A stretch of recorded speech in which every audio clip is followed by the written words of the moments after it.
Souvent, c'est un peu ça les hommes, tu sais, quand ils deviennent célibataires, ils essaient de s'éclater quand ils peuvent Oui, et mais après qu'est-ce ils que tu veux dire regrettent. par des émotions non digérées?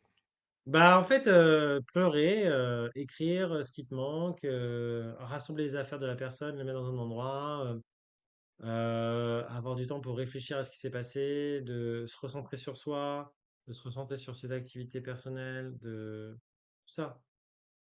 Mais, je veux dire parce que je sais que nous les hommes, on est Abonne-toi à ma vraiment dans chaîne. la logique et on pense pas trop à ce genre de choses. Des émotions digérées, ça veut rien dire, hein, pour beaucoup d'hommes, même pour moi. Bah, c'est simple, si quand tu repenses à ton ex, tu as encore de l'émotion, c'est pas digéré.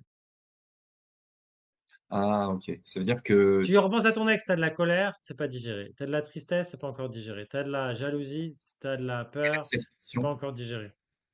l'acceptation, tu Ouais. acceptes. Tu es un peu Ça, triste, mais tu acceptes. tu acceptes, tu acceptes. Tu peux avoir encore de la tristesse, mais tu dois accepter. Ne pas résister. Et nous, ce qu'on a Ah, tendance à faire en tant qu'hommes, mais aussi les femmes, mais surtout les hommes, c'est qu'on a tendance à enterrer nos émotions dans des activités, jeux vidéo, porno, je sais pas, addiction, autres.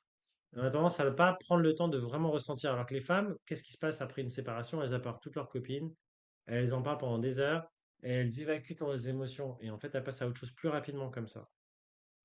Donc, heu, apprenez à faire ça, vraiment. Avoir un espace, peut-être avec un ami, avec un thérapeute ou en écrivant pour vraiment explorer tout ce qu'on a ressenti pour ensuite passer à autre chose. C'est mieux. Surtout si tu veux être dans une histoire d'amour où l'autre est disponible pour l'autre. donc en fait, en résumé, c'est faire le deuil. Faut impérativement Voilà. faire le deuil. C'est